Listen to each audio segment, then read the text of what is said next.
Come on.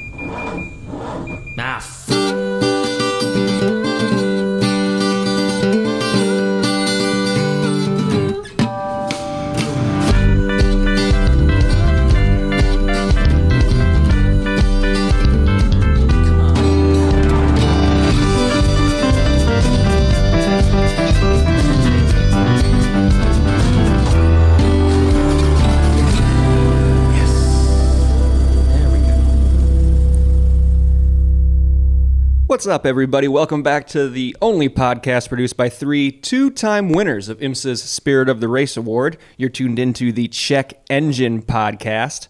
We're hosted through Anchor.fm, but we're sent out worldwide through anybody who likes to stream podcasts that you want to listen to. My name's Nick, joined by my two co-hosts, Andrew on one side of the table, Tristan on the other. Happy Friday, gentlemen. I love that we record on Fridays. It's a nice punctuation to end the week. Very true.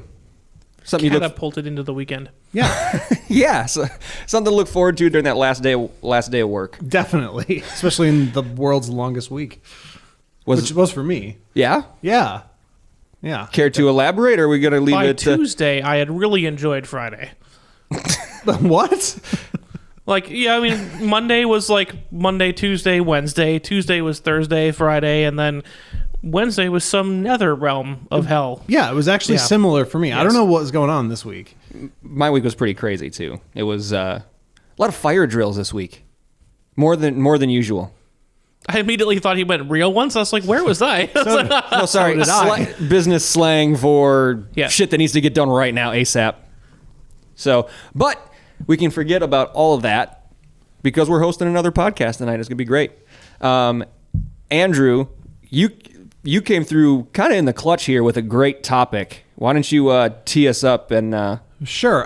What was this, Wednesday? Were we talking about what we're going to do As this we were week? starting to panic. Wednesday. We don't know what we're going to talk about, which is most weeks. True.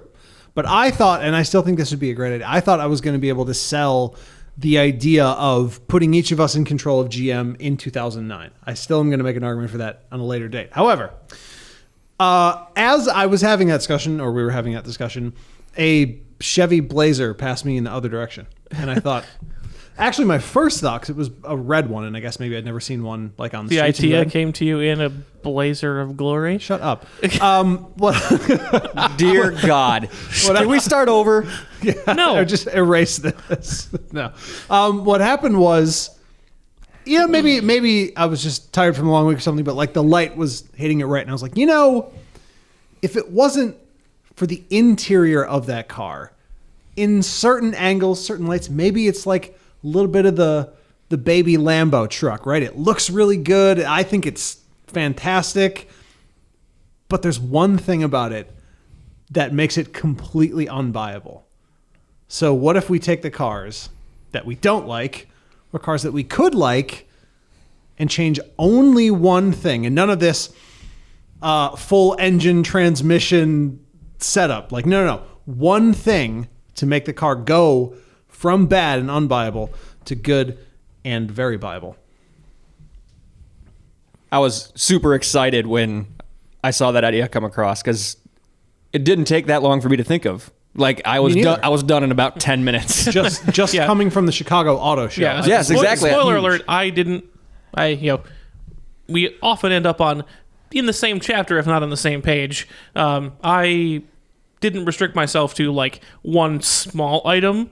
So spoiler alert, I do have one where an engine change, but I don't take out... Engine change is fine. But right? engine change is one thing. I didn't take out like the whole driveline. That's because that's kind of whack. That's too easy. Then you're changing the entire car. Right, exactly. Then you're just making a different car. I definitely have one that's an engine too. Yeah, so do I. I think we all have one of those. Good, then we are on the same page. Yeah, we're all on the same page. That's fine. But before we get into that, does anybody have a pace lap or two to go through? I have one that's a question. Okay. So I'm hoping you can explain this to me, Nick. So, last week, it had to have been last week, or maybe 2 weeks ago, we came in talking about Mercedes F1's double, what do they call it? The dual axis steering. The Dual DAS, axis the steering. DAS, The DAS system. So that was one thing. And then what we said was after that, Ferrari came out and said, well, we could have had this too, but brr, brr, brr, brr, brr. Which was after they said it would take us half a season to come up with something like that. They said We could have done that, despite what we said last week. So, yeah, that's right. It was 2 weeks ago and then last week. So this week, for Ferrari's, the Ferrari story has evolved. Because Ferrari just settled with the FIA over some potential issues from last year. From last season, yes. And I don't really understand all of what this means, but the FIA they actually used the phrase, reached a settlement with Ferrari following, this is from F1's Formula1.com website. So the FIA on Friday came to a settlement with Ferrari following an analysis into the Italian team's 2019 spec power unit. The long story short, Vettel and Leclerc had huge advantages on the straights, up to a half a second, which is pretty nuts.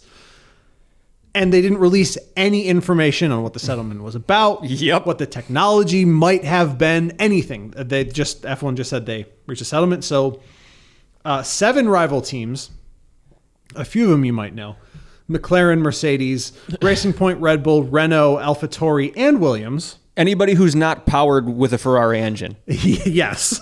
Filed an official, I guess it's not a complaint. It's like a grievance type thing. Like they're threatening legal action. Yeah.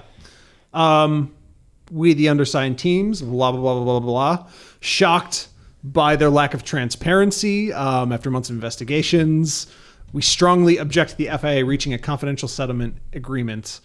They publicly state their shared commitment to pursue full and proper disclosure to ensure that our sport treats all competitors fairly and equally. In addition, this is the interesting part.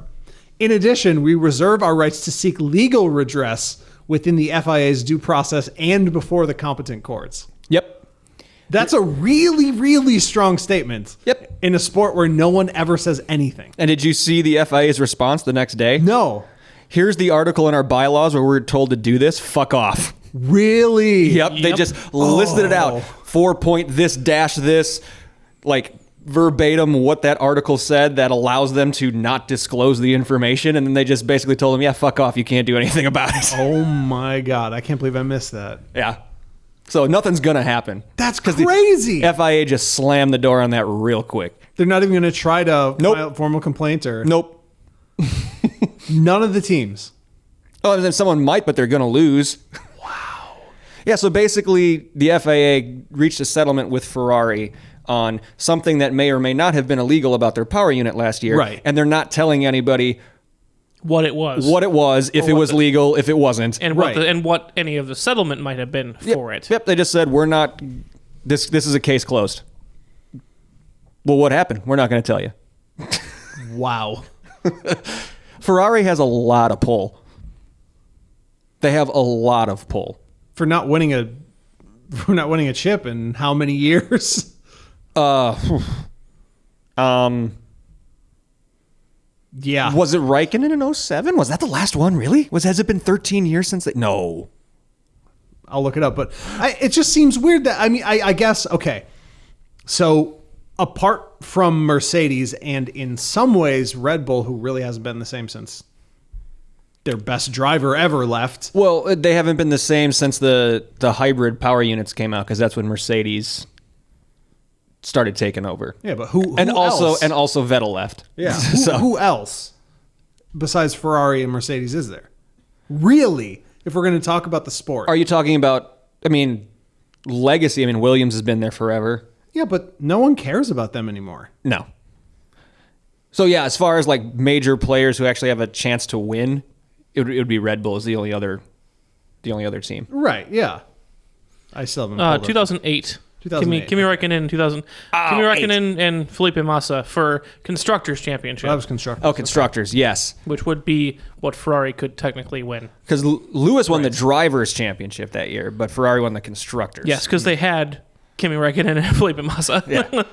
Yeah. And that was when, I remember watching that last race, that was when Massa won his home Grand Prix in Brazil. So the place was already going nuts. And then Lewis was in 6th place, and he needed to finish 5th to win the championship. So not only did Massa win the race, they thought for about 15 seconds that he won the world championship too. And then Lewis made a dive bomb pass in the last corner to get 5th. And that's pretty cool. Yeah. That's pretty cool. So anyway. It's been 12 years. Yeah. That's so crazy. Mm-hmm. It does not make me want to watch more F1. It really doesn't. Well, it doesn't necessarily, nothing's going to change with what you see on track. No, I get that. I it really do. really doesn't matter. But I mean, it's kind of it always, for me, with F1, it always goes back to the track day product being boring because there's no thrill in it. There's no excitement. Even now with 2 teams, right? Cool. But one of them is now confirmed as cheaters, whatever you might think of the word settlement. They did something wrong, and F1 couldn't catch him in season. Nope. So they had to catch him out of season. Yep. And even then, it was just a domination. It's not like Ferrari was close to the ship. They weren't close to winning. Nope. So what are we doing? Yeah, it doesn't make a difference. That's got to be a bummer of a sport to be, whatever. It's just, it's a bummer. If you're, look, these guys aren't, I was talking with Claire about this last night. These guys, don't feel sorry for them. Even the guys in the mid or lower tier teams, the drivers are making $1 million a race on average. So they're doing fine. But it's, for that kind of money to show up and know we're racing for maybe 7th if we get lucky. Yeah. That's got to be kind of tough for people as ultra competitive as that. It feels like the equivalent of maybe like a IMSA team. Maybe it's with technical troubles in the car, just showing up to grid up and turn a few laps as an entrant. Yeah. Yep. It is 6 cars that are good and then 14 also rans at this point, unless somebody figures it out really quick. And yeah, and FIA being so fuck you about it all is even less interesting. Right. So whatever. As long as we're on the racing topic, I just got a few quick race-related announcements to make before we move on. Okay. So NASCAR already started. We had the 24 Hours of Daytona, but March is really where a lot of the racing season starts kicking off for all the listeners out there who may be wondering, maybe casual, want to get into it. So this month, actually this weekend as we're recording, Andrew, the series that won us over in proof of concept last August at Road America, the SRO, the GT World Challenge, kicks off at Circuit of the Americas this weekend, so their season's getting underway. Yes. We've got IndyCar next week. Right. We've got Formula One and the 12 Hours of Sebring coming up in the next couple of weeks. Well, Formula One, yeah. they're still trying to get some logistical issues around the virus. It's affecting pretty much everybody in the world at this point. Yep, and Formula E's been pushed back as well. Formula E has canceled 2 races. Oh, wow. They actually canceled them. Yeah. Jeez. Yeah. So I must have missed a lot this week. That's crazy. If It was a busy week, as we discussed in the yeah, intro. it was busy. Yes, provided all the logistics work out, all the organizers in Melbourne are saying that the Grand Prix is okay to go on from their perspective. So it's really more about the teams and their shipping and travel logistics getting there through all the quarantines and all the other stuff. I mean, yeah, they're on an island. They won't have the Rona until the race is over. Right. Basically. So all of those things are kicking off. And then I don't think we have announced where we're taking our traveling weekend this year yet, have we? No, because that was kind of in flux. Didn't we lock it in though? Yeah, no, now Yes, we did. Yeah, now Now, we have. yeah. Yeah, we have locked it in. Last weekend in May, the week after the Indy 500, we will be taking a quick weekend jaunt over to Detroit and seeing the Belle Isle Grand Prix. Doubleheader. We're going to get IMSA and 2 IndyCar races. Count them 2. I'm excited about that. So 3 races in 2 days. It's going to be dope. We're looking forward to that. Sorry, I'm just trying to remember. Yeah, I went to the IndyCar race at Road America. You did? Yeah, we did that last year. That was a runaway, not super memorable. Yeah, Rossi just was on another planet that day. Yeah, not super memorable. But I remember the crowd and the atmosphere being pretty sweet. Yeah. So you combine what little kind of fan base IMSA has with the stronger fan base that IndyCar has, put them on an island for a weekend. That's In probably the, gonna be put sweet. them on an island in the river in Detroit. I went there once, and I got lucky to have really, really good weather, and it is actually gorgeous out there. Yeah. Like, it is awesome.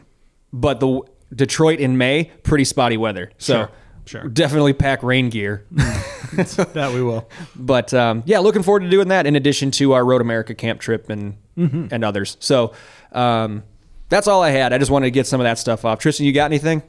Oh, no, nothing from this past week. That's Really, okay. I so- have something for him. Okay. Tristan, Did I sound excited? yes, you Okay. did. You will love this.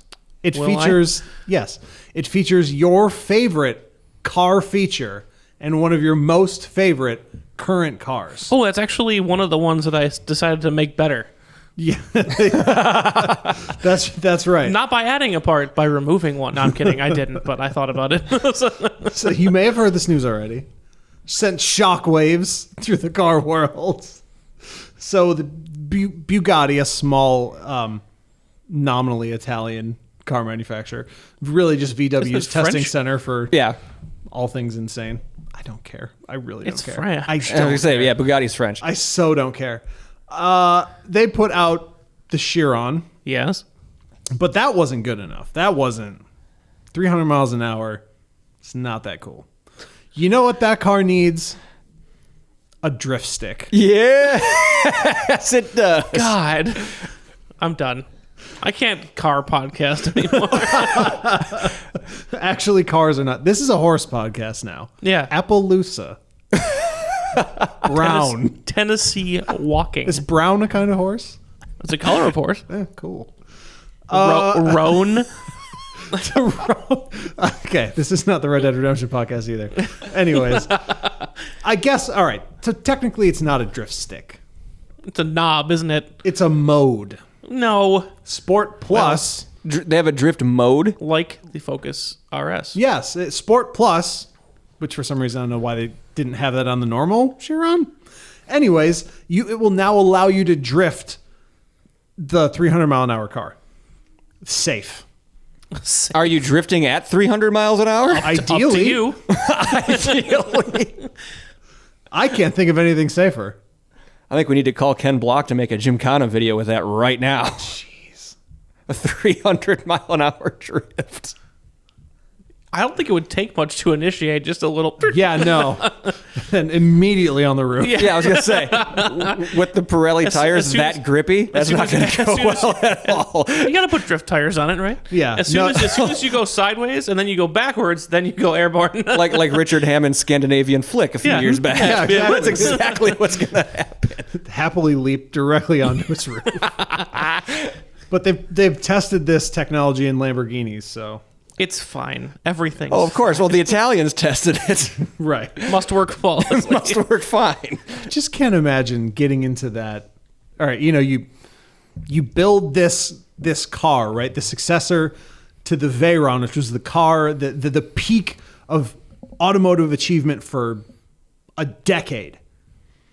And you follow it up with this other car that's also really fast, but no one really cares about it. Like, you don't see it on any shows. No one's putting it on their bedroom wall. Yeah, I know what'll fix this. But I still don't see that connect. Like, but what will get the kids interested? Sport Plus. Drifting. And drifting it. That's so dumb. I want to see someone take a Veyron down like a Touge course in Japan. That was one of the things you could do in like Grid 2 or something like that. Yeah. It was horrible. I imagine it'd be horrible in real life too, because that car weighs A million pounds. yeah. But it would be kind of fun to see. All right, should we get going? We should probably get going right into this, but we'll do it after this break.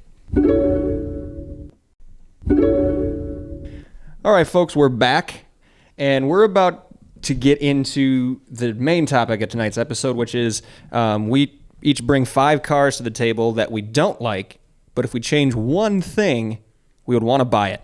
But before we get into that, we just want to let you know that you can get in touch with us online. We have our own website, checkenginepodcast.com. There we have an email address, inbox@checkenginepodcast.com. We're also available on all the socials. We're going to go around the horn here real quick. You can find us at on Facebook at Check Engine Podcast. Andrew, what's the Twitter handle? At Check Engine Pod. And Tristan, what is the Instagram? At Check Engine Pod. There you go. So find us, checkenginepodcast.com, or any of the socials. Reach out, follow, DM, post on our walls, whatever you want to do. Now let's get into this, Andrew. How we want to lay this out.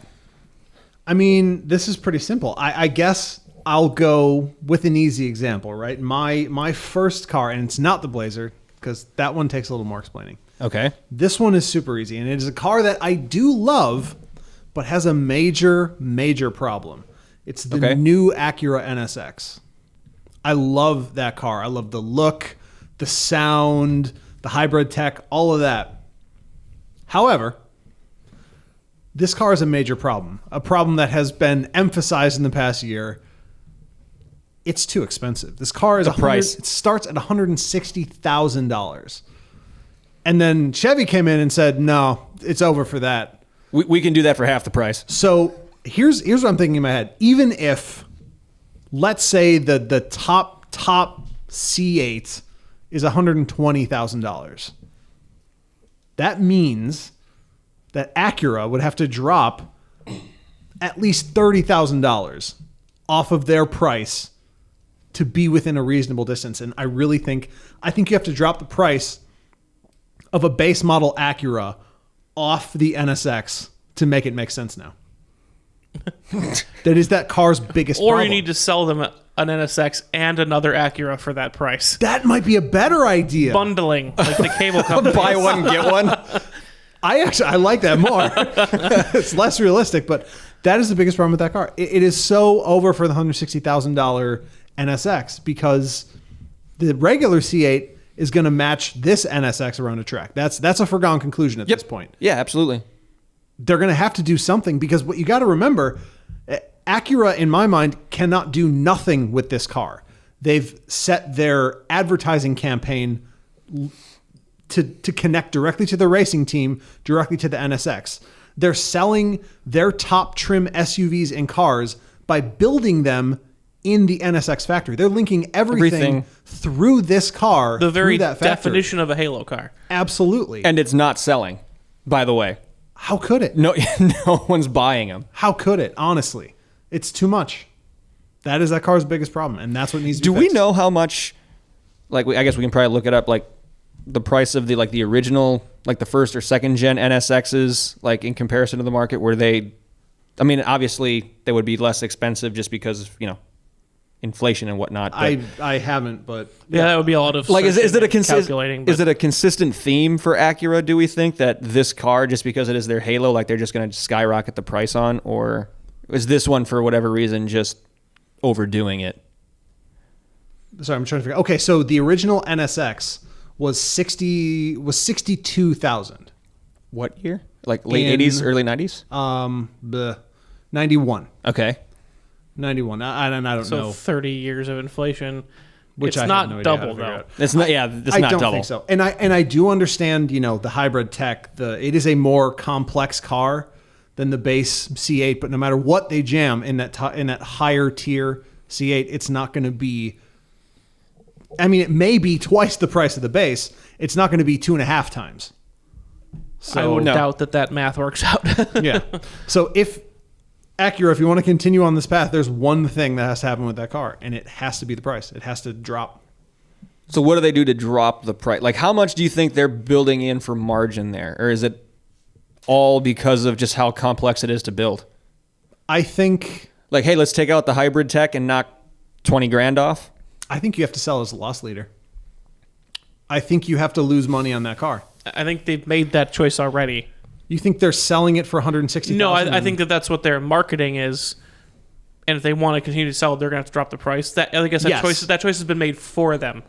Yes. I think by their marketing campaign. I think so too. I really think you have to eat that. It's a good choice. Because no matter what, even if you drop that car to 120, to 100, you're not going to move volume. Mm-hmm. I mean, I could be wrong on that. And if the NSX dropped to $100,000, suddenly there's like a verve and excitement for it. And then you can do the GTR thing and bump the price back up to where you need to, where you're not losing on every car. But I think right now, especially after the C8 times are confirmed, which, it's still shady, but we already know what that's going to look like. It's over. Yep.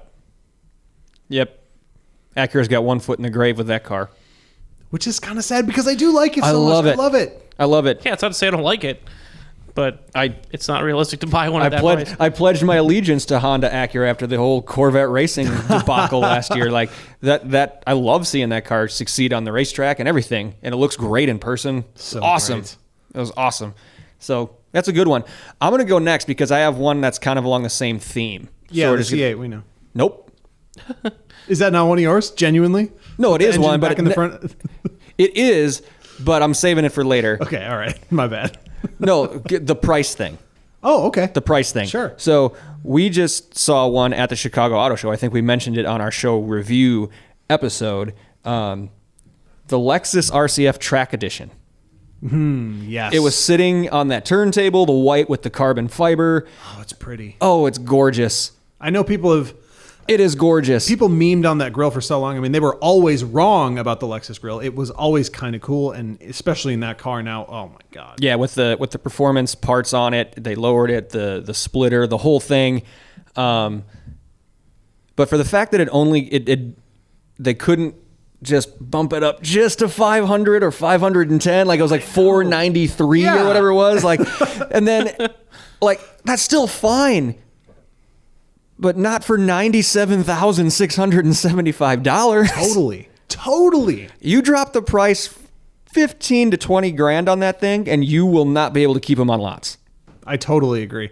Actually, obviously because And if I had the funds, I would be one of the first in line to go get one.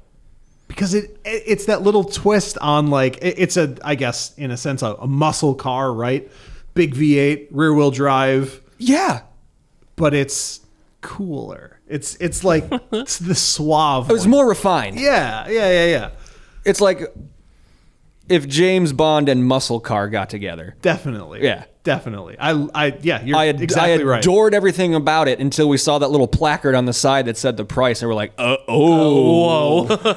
Hold on a minute. It's like the Twilight Zone in there. I couldn't even think of, I love the LC500.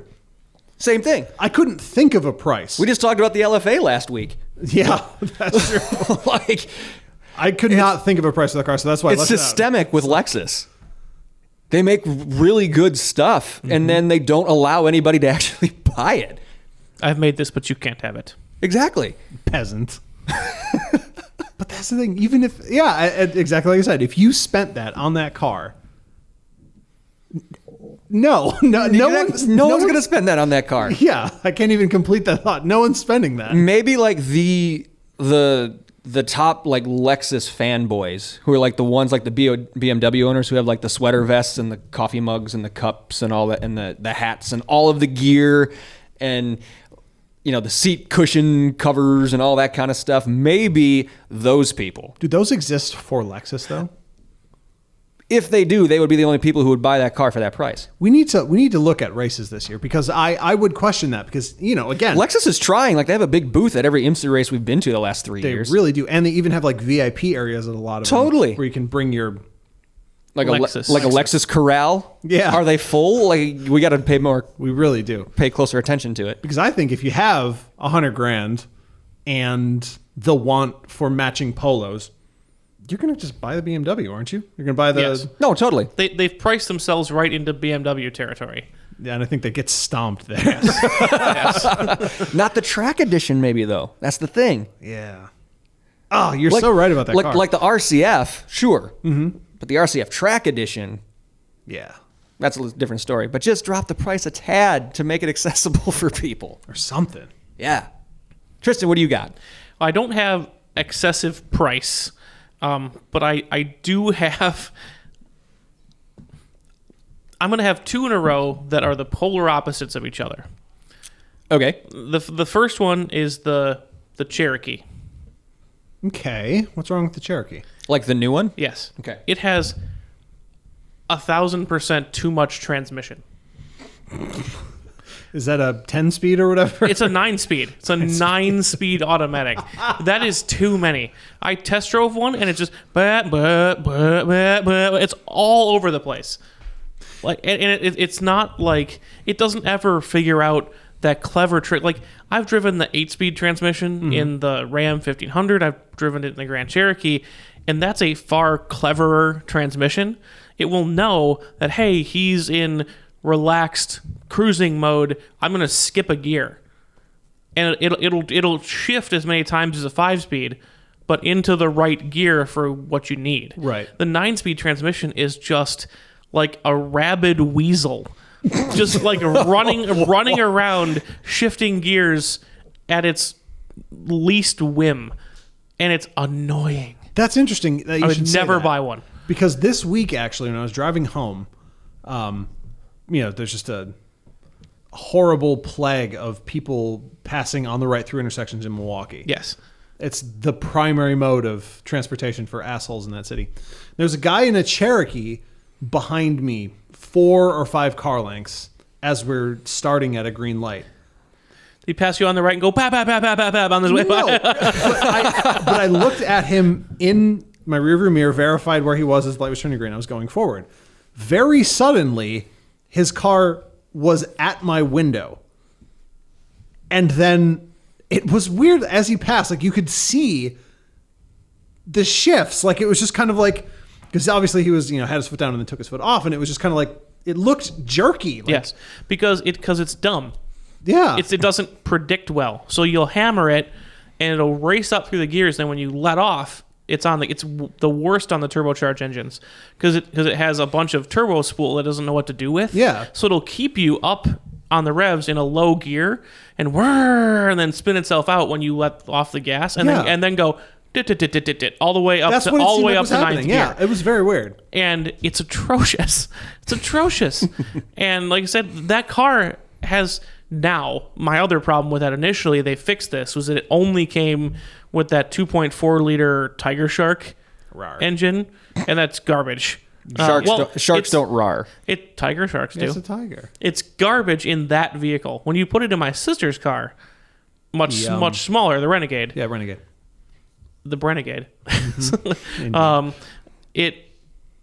It's fantastic in that smaller vehicle, but you put literally the same engine in a car that's a third again as big, and it's a dog. I believe it. It's terrible.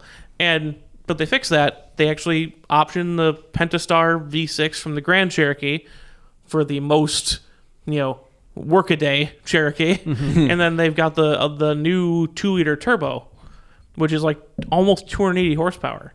Like it moves, but then they made it to this absolutely mentally broken, psychotic transmission that tries to kill you. It just wants you to have a bad time. Yes. So I would never buy one until they either fix that transmission or replace it with one that has fewer cogs, because the logic can't figure out 9. That's interesting. As a total sidebar to all of that, I worry for the longevity of current generation FCA Jeeps. They seem absolutely insistent on meeting the fuel economy targets that they are lagging so far behind by putting super high-strung turbo engines in cars that shouldn't handle them. They switched to a 1.3 for their base engine in the Renegade, and a 2.0 in the Cherokee is insane. Even with 200, those timings are going to be razor thin. Yeah. Yeah. Whatever. Agreed. Doesn't matter. All right, Andrew. it's Round me. 2. Back to you. So here's an interesting one. And this is going to be one of 2 examples of cars that express the depth of my longing for Mitsubishi. So the first one is the Accord 2.0 Sport with the manual. So that's a retuned Type R engine. Yes. Little less power, little more torque in a bigger car with a manual transmission that doesn't have all-wheel drive.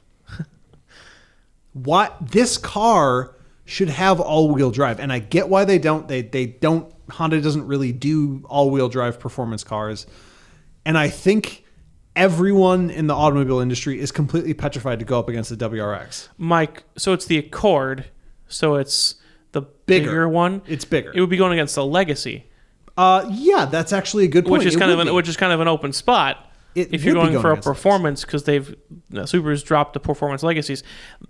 The other thing too would be they might fear, what I would have to know because I haven't looked it up, is that going to eat any of Acura's lunch? Because Honda doesn't do performance all-wheel drive cars, but Acura does the super handling all-wheel drive cars. Sort of. Well, the TSX is another one on my list that I have a problem with, but for a very similar reason. The TSX V6 is the top trim for the A spec, which is like the performance, whatever. That comes with the all-wheel drive, and that's at 290 horsepower. The detuned Type R engine is around 230. So, I mean, technically, it fits within the range. You'd be able to charge, $3,000 or so more dollars for it. So that puts it in the 34,000 range. Yep. Which, again, it actually slots in pretty well. Now, that 34 will get you within a few hundred of the TSX. But that's the base TSX, not the, you know what I mean? So why does Honda hate me? It's not all about you. That is so wrong. By the way, that's not true. But I want someone to do it. I want someone has to come and try it because it's been too long. And no one ever really went up against the Legacy B-Spec either. No. Even that was kind of on its own. There is room in the market for a quick all-wheel drive car for non-Subaru enthusiasts. What about the new Toyotas? Are there any quick ones? Well, no, because right now the all-wheel drive is only available on the 2.3 or 2.4 liter. Okay. I'll say because they are releasing cars in that size with all-wheel drive for the North American market only. They are. Yep. But this would also fit into Honda's thing, right? They put out the Type R and are doing more Type R. So clearly they're interested in performance. They did the SI. And of course the Accord Sport on its own is great. And it has manual. Just finish it. Finish the thought. You're 95% of the way there. So close. Just give it to me. That's fair. That's fair. That's a fair ask. Fair ask. So. Not all that hard either. No. You'd think, although I don't know. Well, yeah, wait. We say that, but yet... Well, no, he's got a good point because if it's, at 230 horsepower, they could use the all-wheel drive system they use in the TSX. And even if you don't want to cannibalize or steal your own sales, don't make it super handling. Take out all the electronic stuff. Just put in dumb diffs and be done with it. Well, that's a good point. I mean, that's not that hard. Yeah. We need to get him a meeting with the execs. Honda, hit me up. Yeah. That he made it sound very simple there. I was convinced. He did. Guys, come on. Let me pitch this for you. Stupid cars. Love it. He sits at the chair at the head of the table, throws his feet up on the table, and says, "Guys." Yeah. Introduced by holds the frame of his glasses like this, like he really knows what he's talking about as he points around the room. Point with the glasses important. Yeah. That's what I'll think I'll look like. What I'll really look like is Charlie Day. Like I have this mad plan. Yeah. That's awesome. All right. So my second car, I figured Andrew may have it on the list, so I'm going to say it now so I get out there first. Because he's going to... For the steal. Yes, he's going to agree 1,000% with me on this. I'm going to talk about the all-new Hyundai Sonata. Damn it is on my list. Yes! I didn't put it on my list because I knew one of you would Let's do see, it. let's see what he says, and then we'll see what my thought is. So, super impressed with the looks on it. Those new headlights are incredible. Mm-hmm. Oh my God, they're awesome. However, they're really, really damn bright. Yes. They are too much. They're I so had bright. one behind me, and I was like, "Is that a GMC SUV behind me?" No, it's a Hyundai Sonata. Well, that's not the. Well, then you can change the headlights, but that's not one of the things I'm going to change. So, Safety pick plus, bro. Bruh. For the people driving the Sonata, it's blinding everyone else. Yeah, no, it means you must blind everyone else. Yes. yeah. That's how they're going to get us into autonomous cars, by the way. You know that, right? They're just going to increase The headlight headlight brightness brightness. until you literally cannot see. Oh, then we'll just have to let the cars do it for us. It's a conspiracy, anyways. God damn it! I never Well, even thought of shooting that. out people's headlights. John Wicking down the highway. That might actually start happening. Most people are getting mad about this. Yeah. Anyway. Anywho, everything about that car is awesome, except the gear selector in the on the console. Which is horrendous. The circular dial thing, the dial selection is just awful. Like we said before, people are going to mistake it for their volume and they're going to drop the rear axle out in the highway. It's terrible. Just put a regular gear lever in there that you can just pull it back into drive and go, and that car is perfect. Perfect. It is great. Why did they do that? That's not what I'm going to change, but it is great. Why did they do that? I will go around and I'll wait for you to do that one, and I'll see if I agree with you, because that was not what I would have changed either. Did you have it on your list too? I didn't, because I thought one of you guys was going to. Okay, Yeah. Remember, but no. What would Yeah. you change then? Let's If it's not on your list, just get it out If of the it's way. on my Yeah. list, Sonata. I'll just cover my ass entry because I took it off. Was speaking of ass, it's the end.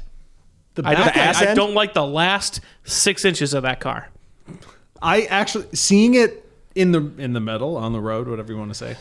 I actually like that way more now than I used to. I saw one in use in Mississippi at the hotel, probably a rental car, and it was driving by, and I went, "Yep, still don't like it." Like I was like, "Oh yeah, that looks really good." Yeah, nope. And right as the end went by, I was like, "That's not it for me."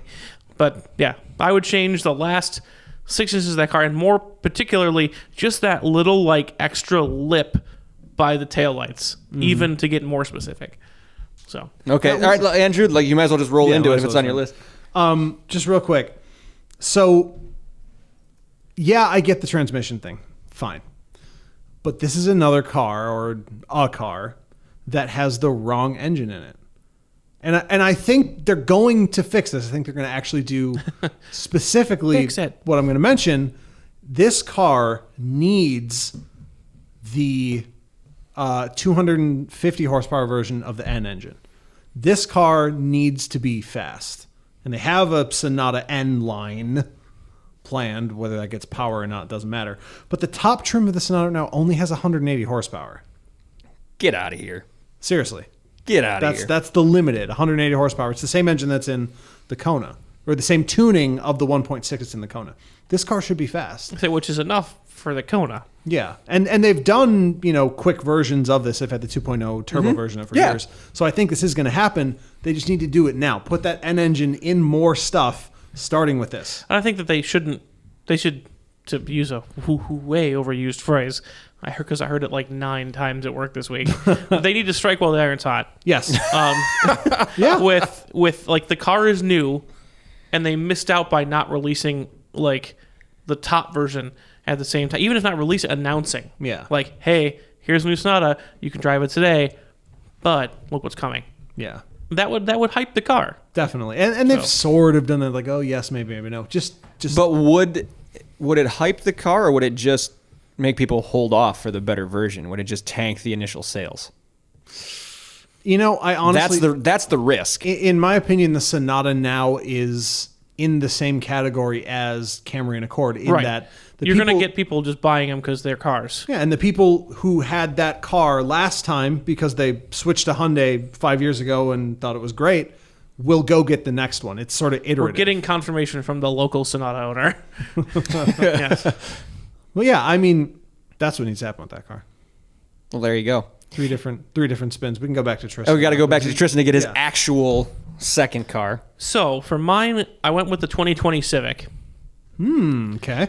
Just the regular, not Regular Civic. I mean, the one that I saw this in was touring trim, and I didn't verify that this wasn't in the other ones. But it seems like this is these are basic items. But I have a little bit of a twist on this one. If you guys want to let us know in the comments. I kind of want to see what you guys think, because I have two things that very much like the shifter in the Sonata it's exactly the same for me, but it's two things. So one of them is in fact the shifter for the 2020 Civic. It's Okay. it's deedly, and the button is in the wrong place. The button is in the wrong place? It's on the back. So you have to either mitt the thing and push it with the meat of your hand, or like do this, or like it's not on the front. It's not. Are on the you top. meant to push it with the heel of your hand? I have no idea. Maybe to park the car, but so it's in a stupid place. Or you meant Right? thumb it? I would imagine it's a thumb like this, which no one can see. Yeah. But You got to stop doing that, You man. know, No one can see. No, you. it's like this. No, guys. I think it's like this. So there's that. Or, and Nick, this is what it looks like. It's this thing right here, which I have to see it. And then scroll through. After you look at that, scroll through to the cockpit portion of it, which looks like iTunes cockpit, 7. Like in amenities. Yeah, just scroll the slideshow, Oh, okay. and you'll see the gauge cluster. that is a serious problem with Honda. I can't look at the gauge cluster in the car I'm driving. You are absolutely correct. That is a huge problem for me. So that's what I'm leaning towards is the gauge cluster, because you have to look at it all the time. Yes. But I'm questioning how much I'm going to have to engage with this stupid shifter knob all the time. Right. And is that going to be a functional problem? I just found it. Yeah. Damn. But, right? Let me get a little peek. There you go. Yeah. Oh God. So what I noticed, Honda's been developing their user interface for a while. Backwards. Well, the problem with it is they started bad and got Didn't worse. get better. Yeah, Even back in, because I remember when they decided to go down the wrong path right off the bat, and then just keep it going farther and farther and Yes. farther and farther. Like Here's your shovel. Keep digging I was a gonna say, hole. like pretty soon we don't have like a rope long enough to get them and pull them back. Well, I think it started with specifically the Civic, because back when they reintroduced the previous generation of the SI, the digital speedo, yes, which killed me. horrible. No, not digital speed, digital tack, Tack, Digital which tack. didn't move as fast as the engine would rev. Correct. Why? Because that was hip and in. And remember that thing that everyone said this was the LFA's fault. Remember when the LFA came out? One of the things was one of the advertising rumors. Who knows? These things start was they had to use a digital tack because an analog one couldn't keep up. When that is Race car, utterly man. nonsensical. Race car with an 8-ounce flywheel going, wow, the tack can keep up with that. Yeah. Anyways, so maybe that was part of it, but either way, they did like this single, like driver focused binnacle type thing for where like the top of the display in front of you was like the peak of the dash. Yeah. And it looked horrible, and it's just gone downhill ever It since. has not improved. No. So, like I said, I was struck when looking in the car by how much I didn't like the shift knob. And then I sat in the car and went, Ew. oh. It's bad. But the rest of the new 2021, I think is understated. It looks great from the outside. Everything from the seats back is great. Yeah. And everything in front of you when you're looking out the driver's seat of the car is awful. But because we're picking one thing, the thing that I would change that I think I would then buy one is the gauge cluster. Yeah. Okay, It's a good one. that's a good one. So you already did your third because we both had the Sonata, right? In a way, I mean, that was kind of like bonus meme, but yeah, We kind of. So do you want to go again, or do you want to bounce back to? up to you. Yeah, go ahead. Go ahead. I'll go with the car that started it all in a way, and go with the Chevy Blazer. So one of the things I did at the auto show, because for some reason, I honestly don't know how this happened. I'm the only one of the three of us that actually likes this car. Yes. And Nick's mad at it for some reason. I don't know why. Because it looks like a Camaro on stilts. But that's good. It looks great. No, it doesn't. It looks great. awful. So there's anyway- not a pretty piece of metal on that thing. So anyway, the Blazer looks great. Nope. Try to stick that one in there. Didn't work, did it? I'm on to you now. Door stuck. But no, I honestly think it came out in some ways ahead of the Camaro, which has had its problems Yeah. with bow tie placements for quite some time. Yeah, that- It was that- like that- a that- middle school dance. They don't know Yeah. where the bow tie goes. It is exactly. Yeah, the Camaro had a schnoz for a while. Does it go up here? But yeah, I like the look of the Blazer. I'm not like an SUV guy per se, but the biggest problem with this car is when you get in and immediately see two giant tits in the bottom of the center stack. Because what they did so stupidly is at the bottom of the center stack, they put two giant vents that point in opposite directions, and they're circular. This looked like a bad boob shot. It looks like a bad boob job. Looking outwards. It's so terrible. It's laughable. And this is something that GM's had a problem with since the Camaro, the original Camaro. Remember this? They put at the bottom of that center stack 4 useless, pointless gauges that were square. They did nothing. And I just saw a every picture single of it again. GM center stack is a Ron Burgundy, I don't know what to do with my hands moment, but yes. but Ricky Bobby? Ricky Bobby, yes, right. I don't know what to do with my hands moment. At the bottom of the center stack, what do I do with this space? We have Yes. we have 5 more inches here. What do we What do with goes it? here? What goes here? And it's like the designers panic. Because they're like getting, 98% of the car is done. They're like, all right, we've got everything we. Oh, what do we got to do with this space? And the presentation is the next day. Yes. we gotta fill this in. Yeah. My counterpoint to the Blazer Okay. of what's wrong with the Blazer, Okay. I think that all they need to do is change the advertising. Explain. I think that's the only reason I don't like that car. Is it the guy with the actual people? Yeah. Is it God, the that's sexy a mom lost car cause. thing? That's one of them. Yeah. Yeah. But I don't like those advertisements in general. And this car should be way more exciting than that. It's the return of a big nameplate. It's really That's a very good point. It's really the beginning of what's going to turn into a brand styling language, design language. Yeah. Basically. It's the first one that they brought that Camaro language forward to their other vehicles. There's another one now. The new. What's the bigger one? Trailblazer. Yeah. The Trailblazer. Yeah. Yes. Yeah. So they then did it with a Trailblazer.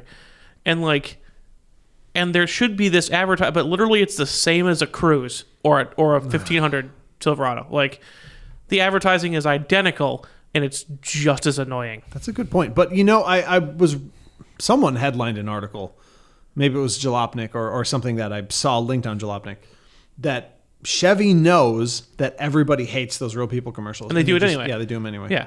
Yep.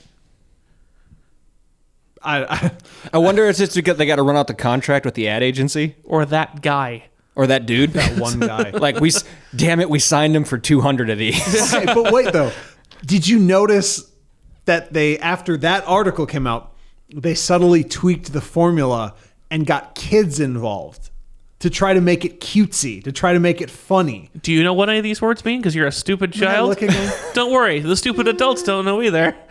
Yeah, and it's like, well, I mean, it's one of those things that I don't like because it confirms my theory. I always go with the worst possible outcome. Like, who buys Chevy? Only people who have bought Chevy and nothing else. But don't confirm that. Don't tell me your customers are stupid by telling them that they're stupid. Don't do that. Like, I don't know. It just looks like something a dying company would do. Like, save the ship type thing. Like, it would get someone, Yeah. Whatever. Kids. Yeah. We got, identification. People like families. All right. Anyway, so that wasn't on your list. That was just a counterpoint, right, Tristan? Yes, because I also thought about doing it, but then he straight up said that's what gave him the idea. I was like, I'll let him do that one. But I have thoughts. Got it. I like that. Thank you. All right. So is it back to me now for number 3? It is. All right. Sweet. So I am prepared to get crucified by you two for even bringing up that I would consider buying this car. I don't know. Because this is one that both of you hate with a passion. What could this be? Depends on how you change it. I guess if I had to pick one brand because the cars are identical, I would say the Subaru BRZ. Okay. And the only, the looks, okay, not awful, not great.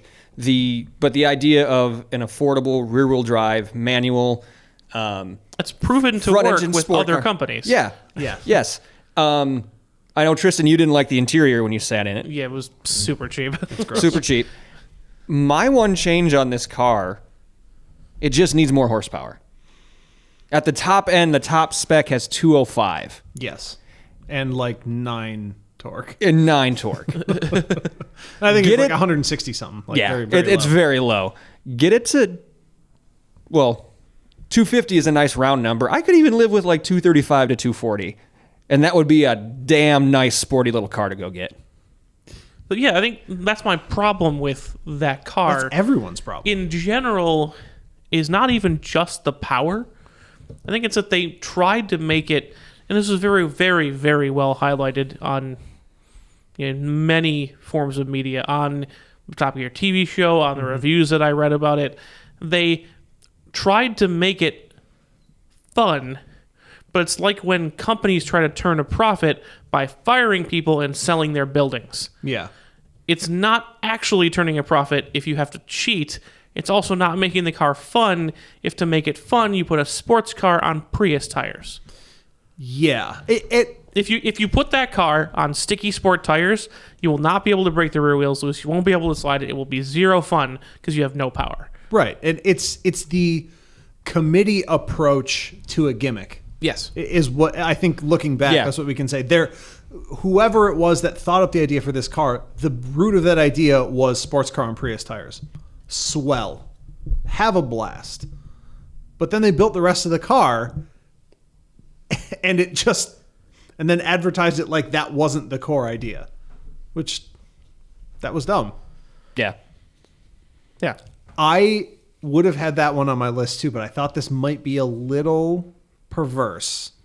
My thought is to take that car and make it a real, genuine shooting brake, like the Z4 clown shoe. Give it an actual hatch, actual 2+2. Push those seats back. Since you have the hatch, you can push the seats back 3 inches or so. Like get rear. Give it a somewhat of a Real half of a rear back seat. seats. Yeah. Sell it as the same car basically, but with a hatch, so there's any practicality. I thought that might have been too much change. I think you need both of them. Yeah. I would immediately buy a 250 horsepower shooting brake BRZ yesterday. That's an exciting prospect. Even if it was only rear wheel drive in a Subaru, I could overlook that it's not all wheel drive. Right. If we could get the trifecta, because mine was always the problem with that car is that it wasn't an all wheel drive Subaru. But if you can get all wheel drive shooting brake 250 horsepower BRZ, You're just describing a hatchback WRX, but Yeah. That's all you're doing. no, we had this discussion last week. That's a shooting brake is not a hatchback, is not a station wagon. too. Get your shit straight. Yeah. Fair. I totally agree with you. But yeah, that was my little thing about that. About the 86. Yeah. Tristan, you up again? Yes. So this is your real number 3 now. Yes. All right, so let's actually stay on topic here. I'm actually going to go as far as to the whole conceit was cars that we don't like either a lot, like the BRZ, Yes. or we just don't like one thing and that's preventing us from buying it. I'm going to go with something that I bought a car in spite of. Okay. Okay. The All right. shifter on my car. The shifter on your car. Not even the transmission, Right. because I know a lot of that bounce and judder is because it's an all-wheel drive drivetrain. Mm-hmm. But it is embarrassing to drive my car when I know the transmission in your car exists. Even the shift throw and the smoothness and just how nicely that all works. Yes. Having to phone down to the engine room to change from first to second gear is a little tiresome when I know it doesn't have to be that way. And it really doesn't. And I bought it in spite of that, and everybody knows that that's the case because it's so good in so many other ways. Mm-hmm. But that would make it damn near perfect. It really would. And I wonder if avoiding perfection is like a goal. Because they did. Congratulations. Because they even have a better one in the VRZ. That's a really good point. As humiliating as that is. Yes. And really, it could come down to something as simple as not. I mean, the shifter is a separate apparatus from Right. quote unquote the transmission. That's So what I mean. Like that, just the shifting apparatus. someone out there has to make something tighter than the STI version. You would think I'm going to try. for such a super. You're gonna popular- try? Not make one. I'm going to try to find one that's good and buy it. Oh, because the STI shifter is bad, and I have the SCI shifter. I know. After driving Yeah.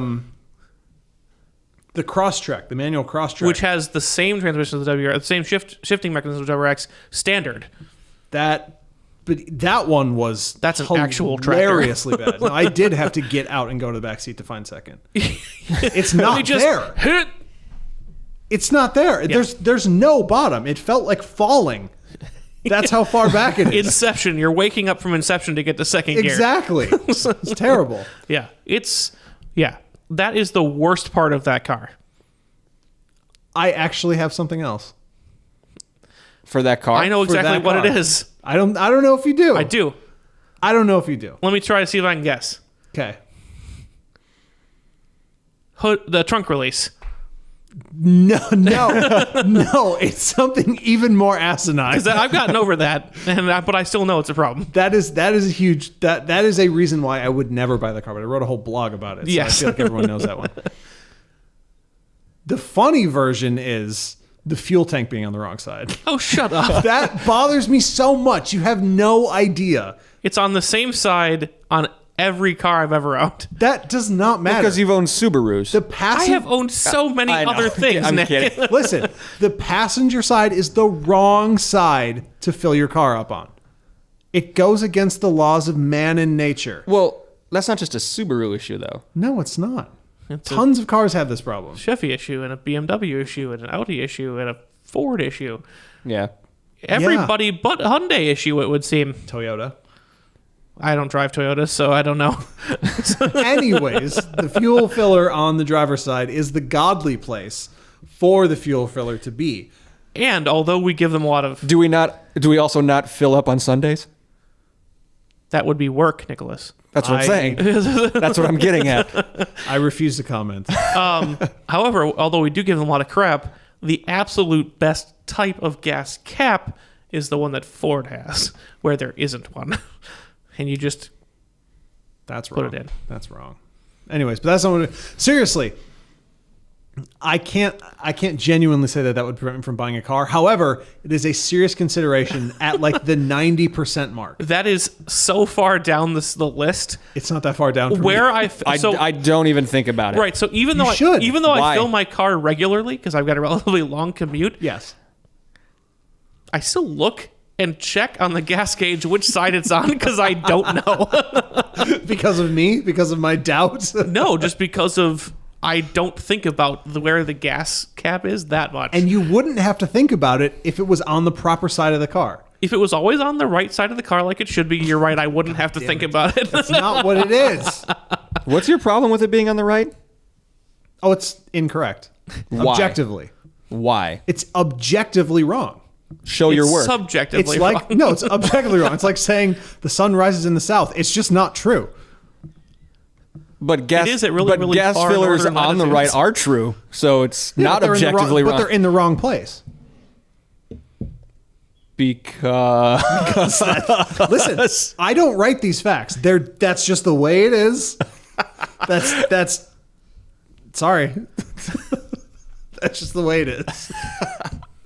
okay, we got to keep moving on. I'm Here, not gonna here keep having this lies the discussion. body of Andrew Tully, who chose to die on this hill. I will gladly die on this hill because no one's gonna fight me for it.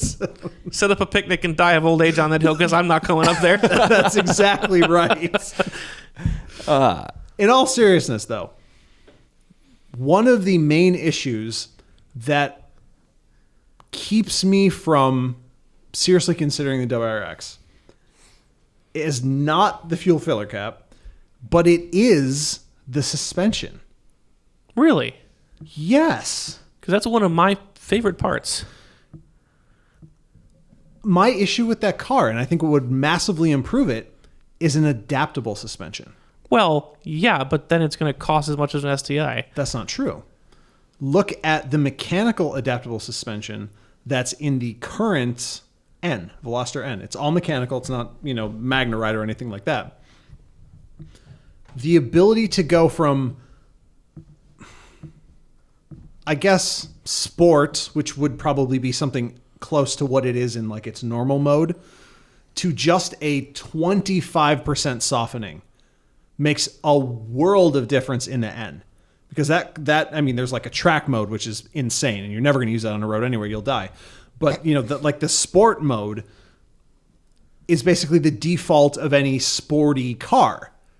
The ability to soften that up just enough, especially, in the winter months, would be an absolute blessing in that car.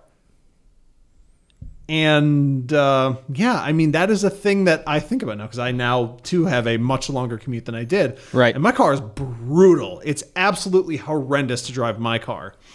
It's way too hard. And I feel similarly about the WRX. Even though the WRX is softer than mine, I would still like it to be just that little extra bit.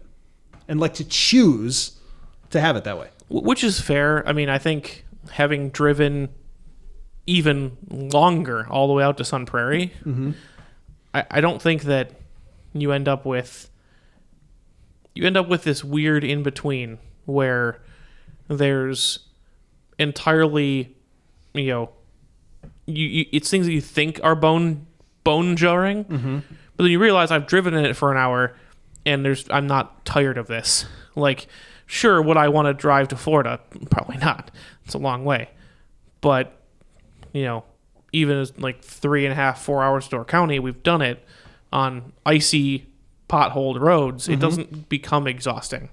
That's what I ran into even with the GTI, where after an hour, you're like, I'm kind of done. Yeah, but that should have it too. Like this isn't Right. No, I'm saying, but that should have an adaptive suspension too. But I think what you don't see is, unless you take it for like a 2-hour test drive, that initial impression that your brainstem gets when you're driving it is wrong.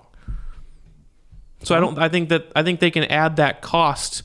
Like, okay, let's say, because the Veloster N is looking at about the same price, like 28, 29, Yep. about WRX cost. Now put an all-wheel drive system in it too. Now it's a $33,000 car. Seems like a worthwhile. Yeah. Which it would, right, true. But when you're looking at, a market, when you bump the WRX up by that much, Which they do. for premium trims, not even the base. Oh, stop. The premium trim in the WRX gets you things like a trunk lid. Leather it's seats. It's not that much of a Eyesight. premium add-on. It is, but heated seats, leather seats, all their like safety stuff. It is. All right. Yeah, I think adaptable suspension would be... I doubt they'll put it in the next one, but I think that's going to be something that's going to become more common in these kind of cars. For the, Right, and for I the don't think exact that- reason that, they're exhausting to drive after an hour or two. And they don't need to be. Like I said, my argument is that they're not, because I've done it. But we'll see where it goes cost-wise. But I don't think that it's a bad thing to put in there. I just wouldn't mark the suspension as the reason I wouldn't buy it. I have no skin in this game either way because, oddly enough, I haven't driven either of your cars yet. That is weird. That's got to change. I agree. So, Yeah, I got no skin in the game either way. I lost track of where we were. You. Is it? Mm-hmm. All right. I thought it was you. No, it was mine. WRX. Oh, Oh, the yours WRX was list? on the list. Oh. Got it. Mm-hmm. I thought it was point counterpoint again. No, that was. Well, then you. that was less time wasted then. No time wasted. This is why we're here. Exactly. Okay, so my fourth one is the Alfa Romeo Giulia. Ooh, there's so much to change. Most of it. Yeah. I mean, again, I love the way it looks as it has what we like to call a purposeful stance. Purposeful. We don't like to call things that. That's Toyota. It's one that I'd be very interested in if it didn't have a Dodge Dart interior. If they would spend if they would spend a little more than 15 minutes looking at the interior of that car, that has the chance to be a pretty epic machine. It does. And, well, now they've just released, excuse me, what is the some newer, trackier, spoilery? It looks like a Type R, like a Civic Type R. Like it is wild. They really overdid it. Yeah. Just beating it with the aerodynamic stick. Totally. But so when they release the new pictures of this, whatever it is, GTA, I want to say it's called. I think GT something. Yeah. The new version of the Giulia. The first thing I did was skip all of the exterior Right pictures. to the interior Yes. pictures. Yep. They did not change a thing. Nope. Not a color. Not one plastic nubbin. Nope. It's all the same shit. It is. It is, and it's frustrating. It's so frustrating when these guys and girls get so close to making something so awesome, and then that's quitting time. Yeah. And they just go home for the day FCA has instead of just finishing what they started. they have a particular Flair for that. Flair for that. Yeah. We've got a lot of FCA products on this list. Yes. do. But yeah, I totally agree with that for all of the obvious reasons. Yep. No contention there. No contention there. Moving on. All right. So my next one is actually going to be the BMW X5. And for people who were listening to some of our previous episodes where I discussed, the time that I had driven one, Yeah, you had one of those for a little bit. here's the problem. It's all-wheel drive system. X Drive? Is that X-Drive. what BMW Yep. calls it? Yeah. This is nominally an SUV, Yes. even a performance SUV. Sports. Right. Yay, sports. And it's awful in the snow. It has no ability to adjust the all-wheel drive system in any way. Really? And this is coming from the company that in the M8, I think, that you can entirely disconnect the front wheels to make it a rear-wheel drive only car on the track. Yeah. Yeah. They have the ability to fix this. But they don't want And to. they're not. Even something like snow mode, where you don't take off in first gear, you take off in second gear. Yeah. Or, you can lock it in 50-50 torque up to 35 miles an hour like the second gen RAV4 had. The engine has enough power to do that. Yes, it does. Without a doubt. There are so many options that could make this better. And there's always this, like, oh, I'm going to drive it a little bit off-road, even on their website. There's a section of the X5 website on BM Musa, DNW USA, where it's like parked on this like mountain. And you're like, how did you get there with that all-wheel drive It's just system? a flat picture in there. It's Photoshop. Exactly, yeah. That's how Like- they got there. It's just like they're pitching this and everyone's going to get stuck. So that's, well, if I had the money at this point, I would never buy an X5, because the only reason I'd be buying an SUV if I had that much money is because I was living like at my current house where I've got potentially contending with a very steep driveway with 18 inches of snow on it or whatever, then I'd buy a Range Rover, or I'd buy a Q7. I'd buy an Urus. Like, but I would never buy an X5 because the all-wheel drive system stops it from performing one of the critical functions of an SUV, which is at least making us feel safer in the snow. Right. It doesn't do that. It makes me feel like I'm driving on roller skates, and it's upsetting. Maybe it's just something you have to. You know what? Maybe you should think of it more like a drift stick. Drifting in the snow. Drift mode, man. I would, okay, sure. You know what would make you feel better? A complimentary coffee mug. No, you know what I need? You know what I really need? One of those complimentary winter jackets for when I get stuck and have to wait for the tow truck. I'm sure they have one that. Yeah, they got that too. No, so I would even believe that as like a drift stick. Okay, sure, it's fun. Yeah. But if they made it fun, So you're saying the slide isn't fun either. it doesn't do that. It just does sliding and not just sliding. does stuck? Even if you turn everything off, it's not off. Well, yeah. You can't actually turn the stability control off. You can turn the traction control off, so the wheels just spin. But if you start to go sideways, it immediately hammers you with correction and puts you straight back in a straight line. That's kind of boring. Versus the drift stick, which would try to do the opposite and would try to get you sideways. Did you try to put it in sport, Nope. sport plus, triple plus? That just turns the traction control off. Oh, really? Yeah, there's Oh. there's eco, comfort, sport, and sport with the traction control turned off, which is sport plus. Great. Yeah. So fix the all-wheel drive on the X5, and I would be very interested because they are super comfortable. The technology is great, minus iDrive, but that wouldn't. But that wouldn't stop. Minus the core of the system. But that wouldn't stop me from driving it now that you can get CarPlay for free on them now. Right. But fix the all-wheel drive system for the love of God, please. It is the ultimate drivers. Hear his cry, BMW. Okay, wait. I have a question.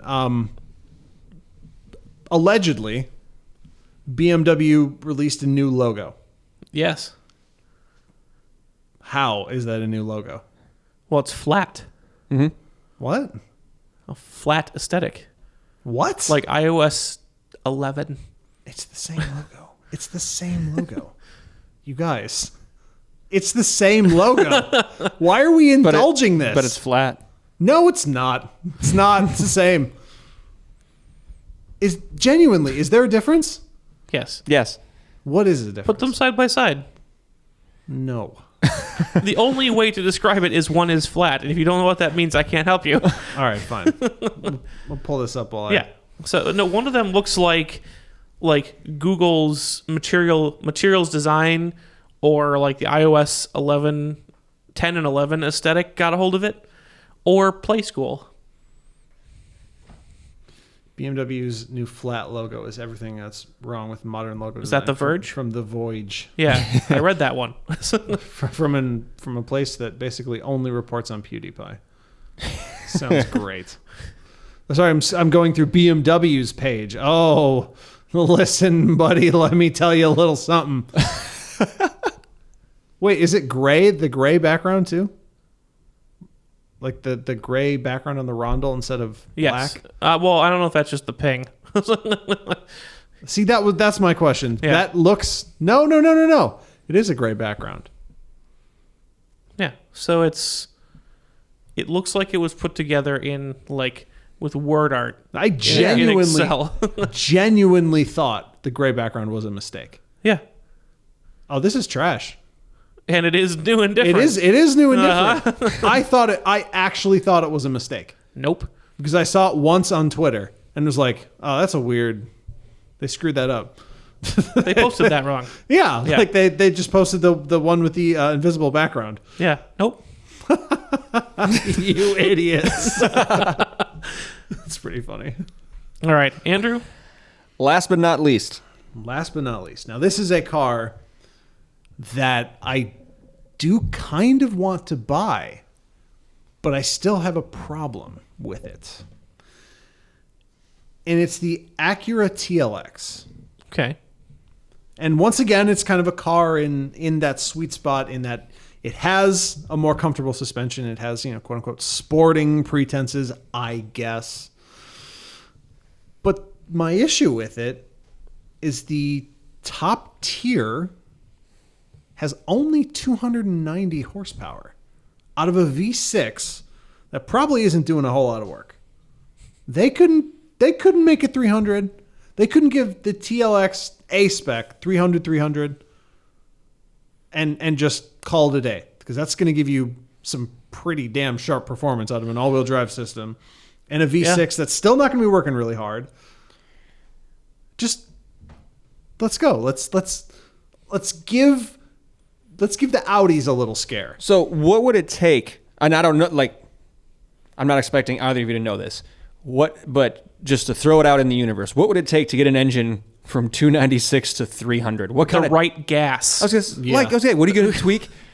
Or could you just get away with advertising it at 300 horsepower, and then if someone comes back and be like, "Oh, it's 297," is anyone going to notice 3 horsepower difference? This is 290, so technically a 10 horsepower difference. And, oh, okay, got it. You know, I didn't look and see if this was brake or at the wheel, that kind of stuff. I think most of these are measured at the brake.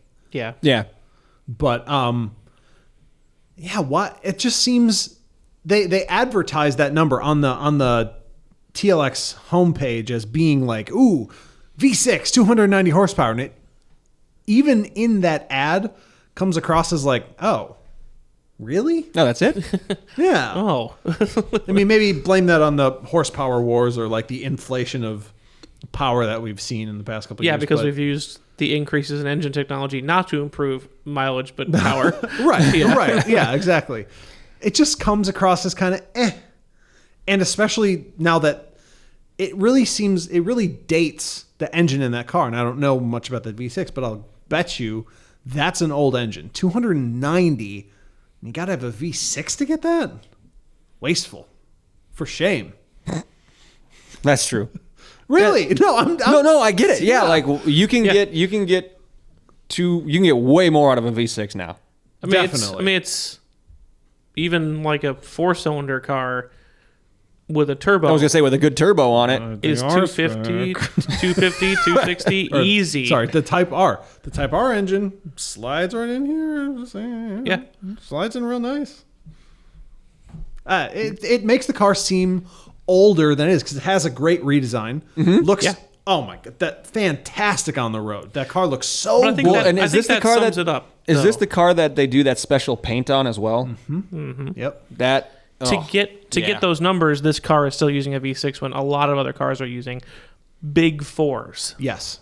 with Big turbos fours, on. or tightly tuned fours with big old turbos. Yeah, Yeah, that it kind of goes back to which I can see how.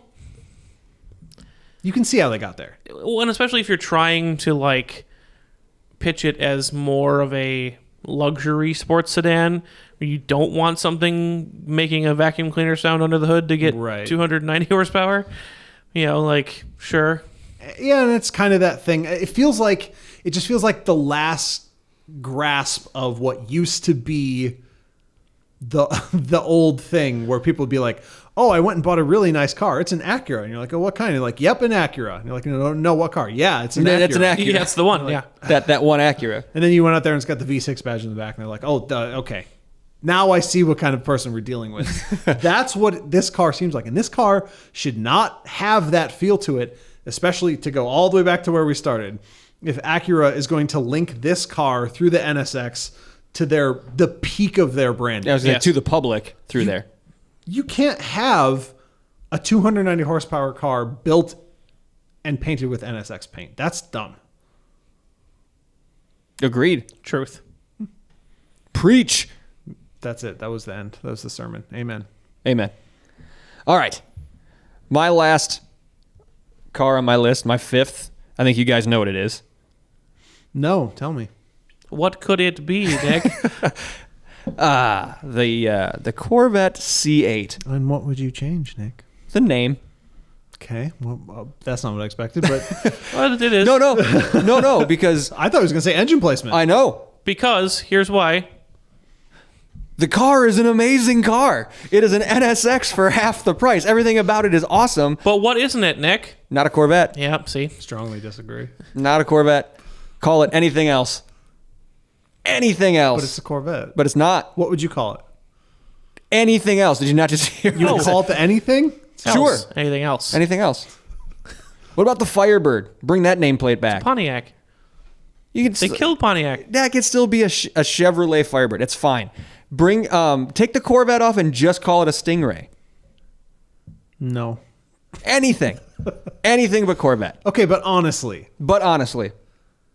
there would then no longer be a Corvette.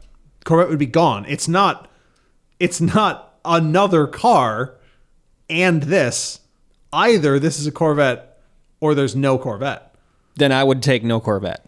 No, you wouldn't. Yes, I would. No, you wouldn't. I'm Yes, I sorry. would. You just wouldn't. I would. So you'd rather the lineage of the brand that you love the most die because it was outmoded than have that continue?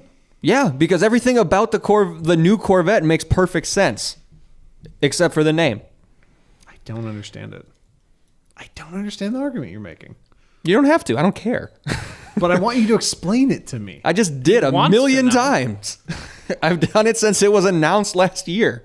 It still doesn't make sense to me. Then that's not my problem. But it is. Because No. you're not explaining it right. It's nonsensical. You're just saying words. No, I'm serious. There's no way. I mean, obviously, GM's not going to kill off Corvette because that's how they... Realistically, yes, we both know that's never going to happen. That's the only way that they can... It's the only thing that they have, realistically. Yeah. Representative. And, I mean, there was only one way. There was only one way. Like, that's my confusion, I guess. There's but one path that the Corvette could have possibly taken from the C7. One only. It was to go mid-engine. No, they didn't have to. That wasn't the only way. Like, they could have kept the engine in the front. Lots of cars still keep the engine in the front. Lots of sports cars still keep the engine in the front. But this isn't just a sports car. This isn't Mustang class, and that's what they were facing realistically. They have to jump forward with They this were car. facing more and more competition from the Corvette and like the ZL1 Camaro. If you want it to be in the position to be, I think the problem is it's changing other things have changed the definition of sports car. Yeah, That's the problem. mostly the middle class vastly increasing and becoming way better value. Like, And when you talk about it, like, I'd be curious to see what the moniker for, so the Ferrari F8 Tributo described by Ferrari as a mid-engine sports car. The definition of sports car is becoming mid-engine. true. And I think that's... Is it, though, if they have to specify mid-engine in front of it? It is now. They have to now. Yeah, But I don't think they will forever. And I also think that it's... Because when we were describing the BRZ, we kept referring to it as a fun front-engine rear-drive sports car. Because the definition of sports car is so broad. And so many sports cars aren't front-engine rear-drive. So I think that the definition, like so many other things, hello political commentary, is changing. Yeah. And the definition of sports car is broader than it used to be. And the fact that your Corvette is your Halo sports car, it was going to have that Halo knocked off if it didn't move into the new class of the highest performance sports cars. And also, it's the hybrid performance cheat code. It just is. When you have weight somewhere other than where you need to put your electric motors to drive the front wheels, you're already ahead. And that's the Corvette couldn't stay gas powered only. It was never going to. I mean, listen, GM tried it from the other way. They tried the Volt, they tried the Spark, Bolt. Yeah, Whatever they all were. when we see that aggressively hybrid C8, that's how it's gonna be. Mm-hmm. It's gonna have to be in the middle. yeah. So, like I said, I do respect the heritage of where it's coming from, but the Corvette always chose what the best option was for a sports car at the time. And I think, not being a Corvette guy, but I think to imply that they should do anything but the best option disrespects the name. Like, they always chose even things that were unpopular, like, let's make a car out of functionally plastic. Yep. It's like, let's make this car out of this body that goes dunk, dunk, dunk when you hit it. Where'd that steel go? My Corvette used to be steel. Well, it's faster. It's lighter. It's going to make it a better car to drive. That's heresy. Now it's just the way it is because people accepted that because it made the Corvette better. Right. And Denying changes that make the Corvette better disrespect every change before this that made the Corvette better because they have a goal in mind. They want to be the American sports car. And if you're not going to let it be mid-engine, then it's not the American sports car anymore, and that means that it never was. But what other American sports car is mid-engine? Exactly. the NSX. That's Japanese. It's not. It's designed... Go to Ohio and say that it's Japanese. The money goes to Japan. The money for GM goes to the Cayman Islands. What do you want from me? It's a Japanese company. Yeah, okay, I guess. I know it's built in Ohio. Like, I get that. And advertised. I mean, that yes, we were only in 2 places in the whole world. Only at 2 places. It's only sold in 2 places in the world. Well, North America. Yeah. Canada inclusive. Yeah. America's hat. In Japan. I mean, yeah, you're right. The money goes to Japan in the same way that the money to GM goes wherever it goes in the world. Who knows? But that is. I will argue for that being an American car. Absolutely. And I think the argument of what other American sports cars are there. Okay, maybe there aren't any. Certainly mid-engine ones. And maybe that's the problem.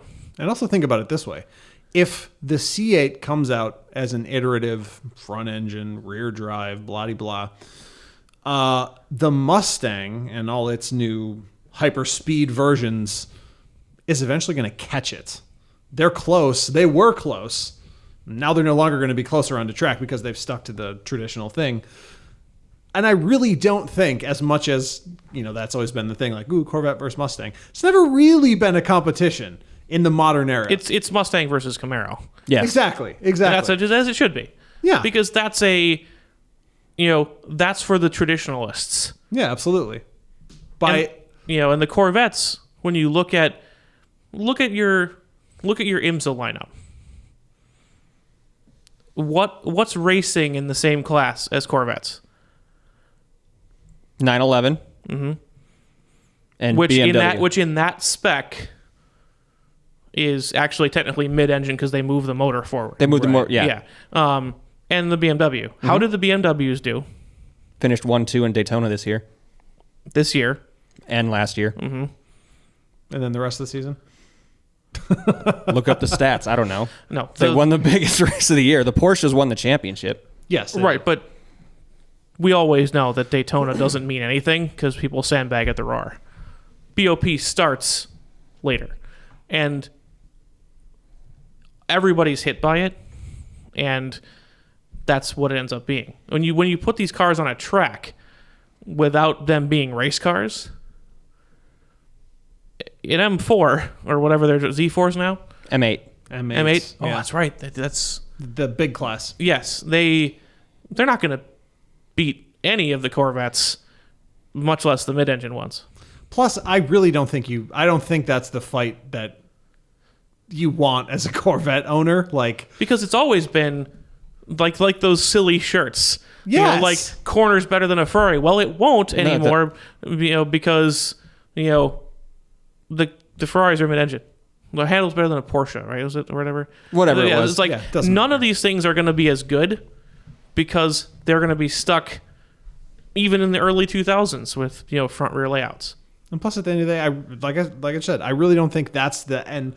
You don't want the end of the Corvette lineage to be M8s are better.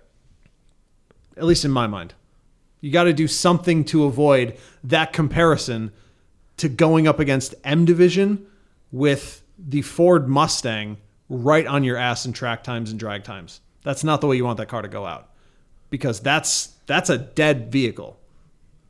With a ZL1 almost as fast in drag, like they had to do something. They essentially boxed themselves in. Yeah, the market was getting narrower and narrower and narrower. And sure, you could say, sure, time to pack it in. Does that feel right either? Feels better. Feels like giving up. Yeah. Well, anyways, I still don't get it, man. I really don't. That's fine. You don't have to. I saved a much less contentious one for mine. Fair enough. My last one. Although it might be slightly more contentious after my strongly worded, let's call it a diatribe, about how many gears there are in the Cherokee's transmission. So I'm going to come back around to the other side of that coin. The other side of the Cherokee coin? No, the transmission coin. Oh. Toyota 4Runner. Did you find something with a 4-speed? I was going to say. Close. It's got a 5-speed.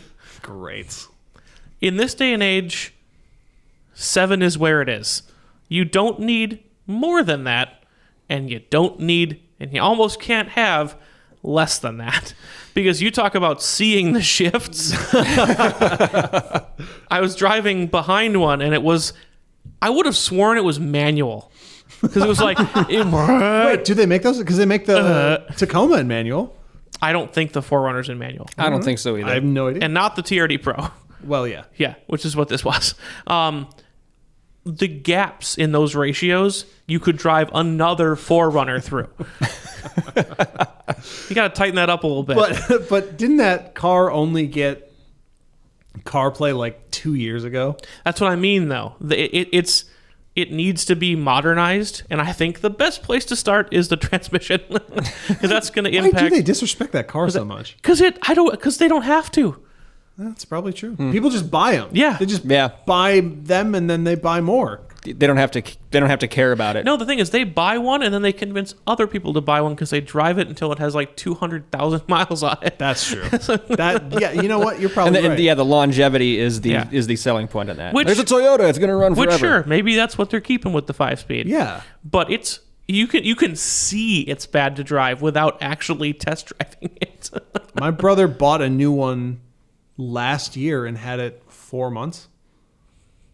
And well, here's what he did. He sold it, bought a Jetta and a 99 4Runner. Yeah. And said, this is actually the same car. Yeah.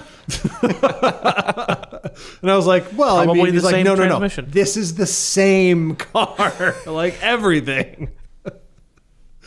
So that would be what I would change. And we give Nissan shit for no updates. You know Well, what? and Toyota updates some things. Most things. Most things. They redesign the RAV4 even the Tacoma. They update the RAV4 and the Camry every year and a half. Yeah. Like But major 4Runner results. sits there in 2004. I don't understand that. That seems like their trump card. And maybe it's like you pointed out. They just don't Need why? to. Yeah. Why bother? It's still selling. If it ain't broke, don't fix it. I still feel weirdly. I feel like the transmission is probably the right place to start, but still seems like a weird place to start. I think it's just because it's what you're going to be impacted by the most often. That is actually a really good point. So you're thinking like any one of Toyota's full range of just regular auto, 6 to 8 speed. And they may have something higher. 6 to 8. Yeah. 6 to 8 would be fine. 7, I think, would be perfect. Because that would give you one lower gear for crawling and one more gear up high so that you can spread that gear out over the rest of the ratios and keep those tighter. Yeah. When's the next big redesign? Right? I don't know. Call me, Toyota. I've got ideas, just like Honda. Yeah. Tristan's just going to do his tour of Yeah. different executive Tour of suites. boardrooms everywhere. Tour of boardrooms. Wouldn't that be fun? Just to go in and... I mean, I assume that these Totally. companies run like panels. Yeah. or- Here's my one person's opinion.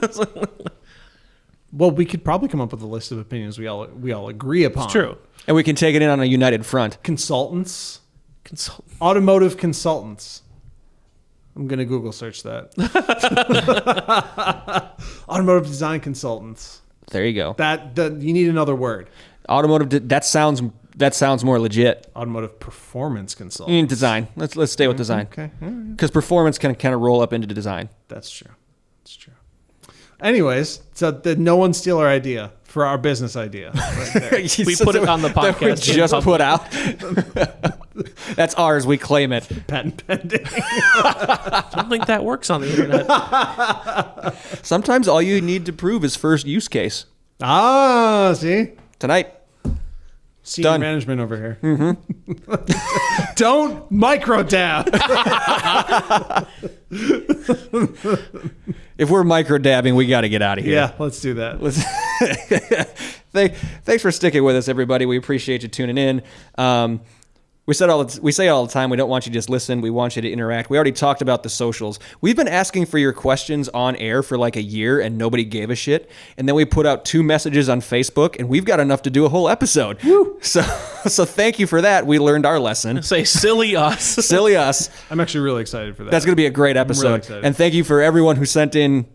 Well, some people sent in loads of questions. Yes. Some people sent in a lot of pretty good questions. Some people sent in some real zingers. I'm very excited. Yeah, it's gonna be This is gonna great. be so fun. It's going to be awesome. Tune in next week. Folks, be sure to hit that review and subscribe. Hit the subscribe button or leave us a review. Both of those help us out greatly with Tristan. That what? The great podcast algorithm in the sky. Yeah, we appreciate that. If you're really into what we're doing, we do have a Patreon page, so you can help the cause of this little podcast. It is patreon.com/checkenginepodcast, or there is a support button right at our homepage on anchor.fm/checkenginepodcast. Guys, who or what are we thanking before we sign off? I just want to thank the designers of the C8 Corvette. Fuck you! Doing the right thing. No. Actually, I'm going to stick with that. Fuck you! And Nick's sticking with that. Because I think, they took such a risk that in a lot of ways lost them actual people. And You think Nick's an actual person? yeah.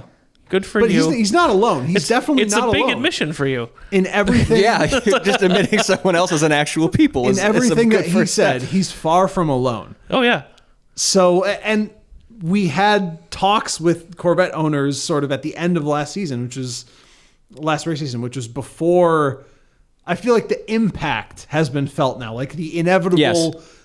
unchangeable reality is out there now. So I cannot wait to see what we see at these places, and when they start showing up, when the C8 Is in the corrals. is in the corral. Like, what are we gonna see? There's so much we don't know Someone yet. lobbing tomatoes at it. A reckoning.